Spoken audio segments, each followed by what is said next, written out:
నమస్తే. నేను సిరి. ఈ మధ్య కాలంలో మనం చూసుకున్నట్టయితే చాలా వరకి ఆస్తి తగాదాలు. ఈ ఆస్తి తగాదాల వల్ల చాలా వరకు ఏంటంటే పిల్లల్ని చంపుతున్న వైనం చూస్తున్నాం. కన్న తల్లిదండ్రుల్ని పిల్లలు చంపుతున్న వైనం చూస్తున్నాం. అన్న తమ్ముళ్ళు చంపుకుంటున్న వైనం చూస్తున్నాం. సో ఇట్లాంటి గొడవ ఒకటి మంచి నీళ్ళ కోసం, ఒక గ్లాస్ వాటర్ కోసం అన్న తమ్ముల మధ్య ఒక గొడవ జరిగింది. ఆ గొడవలో ఒకరైతే ప్రాణం కోల్పోవడం కూడా జరిగింది. ఇది ఎక్కడో చదువుకొని వాళ్ళు లేకపోతే ఒక మారుమూల గ్రామంలో జరిగింది అని అనుకుంటే మాత్రం మీ పొరపాటు అని చెప్పాలి. ఎందుకంటే ఈ మధ్య కాలంలో అది చదువుకున్న వాళ్ళే కావచ్చు, ఎవరైనా ఎంత ఉన్నత స్థితిలో ఉన్నామనేది కాదు, ఎంత అయినా కూడా ఆస్తి తగాదాలు అనేది ఈ మధ్య కాలంలో ప్రతి ఒక్కరి ఇంట్లో కూడా సర్వసాధారణం అయిపోయింది. ఎందుకంటే ఒకరికి ఎక్కువ వాటా వస్తుంది, లేకపోతే ఒకరికి తక్కువ వాటా వస్తుంది, లేకపోతే ఒకరికి ఎక్కువ ప్రియారిటీ ఇస్తున్నారు, ఒకరికి తక్కువ ప్రియారిటీ ఇస్తున్నారన్న ఇదితోని ఈ మధ్య కాలంలో కుటుంబ విలువలు లేకుండా పోయింది. అన్న తమ్ముల మధ్య ప్రేమ లేకుండా పోయింది. తల్లిదండ్రులకి పిల్లలకి మధ్యలో ప్రేమ లేకుండా పోయింది. సో అలాంటి ఉదాంతమే ఇక్కడ చూసుకున్నట్టయితే మనకి ఇది ఎక్కడ జరిగిందంటే కేంద్ర మంత్రి నిత్యానంద్ ఎవరైతే ఉన్నారో సహాయక మంత్రి, వాళ్ళ కుటుంబంలో ఇది జరిగింది. అసలు కేంద్ర మంత్రి కుటుంబంలోనే ఇట్లాంటివి జరిగాయి అంటే ఇంకా సాధారణ కుటుంబంలో ఇలాంటివి ఎంత సర్వసాధారణంగా అయ్యాయో మనం చూస్తూనే ఉన్నాం. రీసెంట్ టైమ్స్ లో చూసుకున్నట్టయితే కన్న కొడుకే ఆస్తి పంచలేదు, తన వాట తనకి ఇవ్వలేదు అని చెప్పేసి అయితే వాళ్ళ తల్లిని చంపినవైనా మనం రీసెంట్ టైమ్స్ లో కూడా చూడడం జరిగింది. ఇట్లా అనేక హత్యలు ఎక్కువ వరకు చూసుకున్నట్టయితే మరి వీళ్ళు ఎందుకు ఇలాంటి వాటికి పాల్పడుతున్నారో, ఎందుకు ఇంత క్షణికావేశానికి గురవుతున్నారో తెలియలేని పరిస్థితి. చాలా వరకు మరి ఆ పని ఒత్తిడా లేకపోతే ఆ ఈగో అట్లా పెరగడం ఏంటనేది మనకు తెలియదు. కానీ నిత్యానంద్ రాయ్ కుటుంబంలో ఇది జరిగింది. వాళ్ళ మేనల్లుళ్ళు ఇద్దరు చూసుకున్నట్టయితే ఆయనకి ఇద్దరు మేనల్లుళ్ళు ఉన్నారు. వాళ్ళిద్దరి మధ్యలో ఒక ఘర్షణ మొదలైంది. దీనికన్నా ముందే వాళ్ళిద్దరి మధ్యలో కూడా అసలు సరిగ్గా మాటలు లేవంట. సో బీహార్లోని బగల్పూర్కి చెందిన జగత్పూర్ గ్రామంలో వీళ్ళ నివాసం అయితే ఉంది. సో గురువారం ఉదయం చూసుకున్నట్టయితే ఈ ఘటన చోటు చేసుకుంది. అంటే ఇది ఎట్లా అంటే తాగునీటి విషయమే. నేను ఇందాక చెప్పినట్టు వీళ్ళు ఏంటంటే ఒక గ్లాస్ వాటర్ కోసం ఈ వివాదం అయితే చెలరేగడం జరిగింది. దాంతో ఇది హత్య చేసేంత వరకు కూడా దారి తీసింది. సో ఇది పోలీసులు చెప్తున్న ప్రకారం ఏంటంటే జగత్పూర్ గ్రామంలో ఇద్దరు సోదరుల మధ్యలో కాల్పులు చోటు చేసుకున్నాయని మాకు సమాచారం అందింది. వెంటనే పోలీసులు అక్కడికి చేరుకున్నారు. అప్పటికే వారిలో ఒకరు మృతి చెందారు. సో వాళ్ళ ఎవరైతే నిత్యానంద్ రాయ్ మేనలుల్లో ఒకరైతే మృతి చెందడం జరిగింది.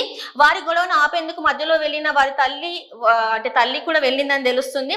ఆమెకు కూడా బుల్లెట్ గాయం తగలడం జరిగింది. ఇప్పుడు ఆమె పరిస్థితి కూడా విషమంగా ఉంది. అంటే ఇక్కడ చూడండి, ఒక గ్లాస్ వాటర్ ఇద్దరు వ్యక్తులు అంటే ఒకరేమో ప్రాణాలు కోల్పోయారు, ఇంకొకరి పరిస్థితి ఏమో అంటే విషమంగా ఉంది. అంటే ఎంత క్షణికావేశానికి ఈ మధ్యలో వీళ్ళందరూ ఎట్లాంటి క్షణికావేశానికి గురవుతున్నారో మనం అర్థం చేసుకోవచ్చు. చాలా వరకు చూసుకున్నట్టయితే మనుషుల్లో క్షణికావేశం చాలా ఎక్కువ అయిపోతుంది.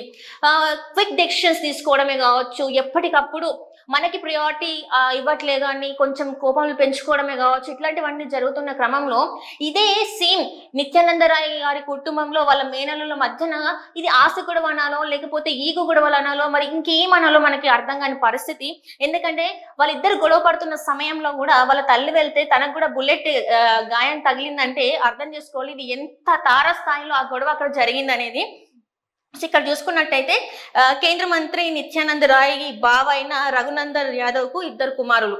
సో వారు జైజిత్ యాదవ్, విశ్వజిత్ యాదవ్ వారి ఇంట్లో పనిచేసే సహాయకుడు అంటే ఎవరైతే మామూలుగా మన పెద్ద ఇళ్లలో ఏంటంటే మనకి భోజనం వడ్డించే వాళ్ళు ఉంటూ ఉంటారు, మనకి అంటే మేడ్స్ అని మాట్లాడతాం కదా, వాళ్ళు ఏంటంటే తన చేతిని ఒక గ్లాస్ లో ముంచడం, అంటే ఏదైతే నార్మల్ గా గ్లాస్ కడిగే టైం ఏదైతే ఉంటుందో అది ఈ గొడవ అంతటికి స్టార్ట్ అయింది అక్కడన్నమాట. తను ఎప్పుడైతే ఆ గ్లాస్ లో తన చెయ్యి ముంచడం జరిగిందో అప్పుడే వీళ్ళిద్దరి మధ్యన గొడవ జరిగింది. సో ఏంటంటే ఆ గొడవ పెరిగి ఇద్దరు కాల్పులు చేసుకున్నారు. విశ్వజిత్ ప్రాణాలు అయితే అక్కడికక్కడే కోల్పోయాడు. ఎప్పటి నుంచో వీరిద్దరి మధ్యన సంబంధాలు సరిగ్గా లేవని సమాచారం కూడా ఉంది. సో ఇదండి, అంటే కుటుంబంలో ఒక్క కడుపున పుట్టిన వాళ్ళ మధ్యన ఇట్లాంటి సత్సంబంధాలు సరిగా లేవంటే బయట రేపటి రోజున మనం బయటికి వెళ్తే మన ప్రాణాలకి రక్షణ ఎట్లా ఉంటుందని మనం అనుకుంటాం. ఎందుకంటే ఇవాళ రేపు చూసుకున్నట్టయితే ఎవరి ప్రాణాలు ఎట్లా పోతున్నాయో తెలియని పరిస్థితులలో ఉన్నాము. ఎవరి నుంచి ఎట్లాంటి హాని కలుగుతుందో తెలియని పరిస్థితుల్లో ఉన్నాం. అండ్ చాలా వరకు చూసుకున్నట్టయితే బయట చదువులేని వాళ్ళు, మూర్ఖులు ఇట్లాంటి వాటికి పాల్పడతారని చెప్పేసి మనం అనుకుంటూ ఉంటాం. కానీ అది తప్పు. పెద్ద లెవెల్లో, పెద్ద స్థాయిలో ఉన్న వాళ్ళ కుటుంబ సభ్యుల్లో కూడా ఇట్లాంటివి కూడా ఇప్పుడు సర్వసాధారణమయ్యాయండి. ఒక కేంద్ర మంత్రి స్థాయిలో ఉన్న వ్యక్తి కుటుంబంలో కూడా ఇట్లాంటి తగాదాలు ఉన్నాయంటే అది ఎవరైనా నమ్ముతారా? కానీ ఖచ్చితంగా ప్రతి ఒక్కటి గర్ కా కహాని అని చెప్పేసి మనం మాట్లాడుకుంటూనే ఉంటాం. ప్రతి ఒక్కరి ఇంట్లో అది ఎంత డబ్బు ఉన్నా డబ్బు లేకపోయినా ప్రతి ఒక్కరి ఇంట్లో కొన్ని సమస్యలు అనేవి సర్వసాధారణం. కానీ అవి కూర్చొని చర్చించుకుంటే వాటికి ఒక సొల్యూషన్ అనేది దొరుకుతుంది.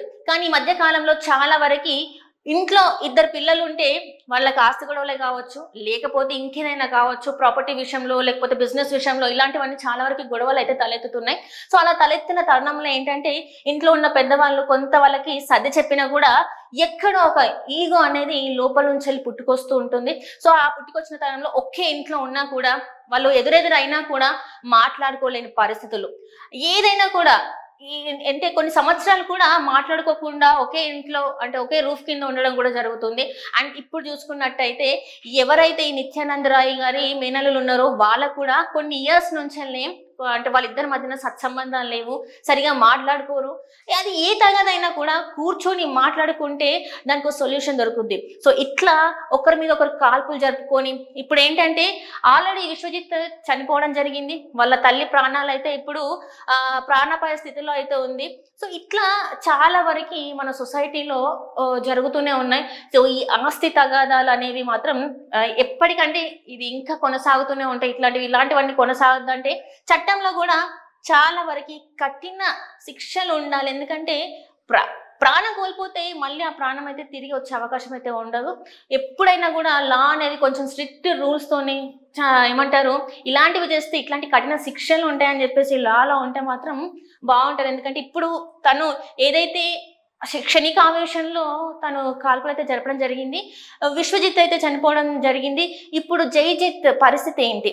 తను ఇప్పుడు కాల్పులు జరిపారు కాబట్టి తను అయితే జైలుకి వెళ్లాల్సిన పరిస్థితి ఉంది.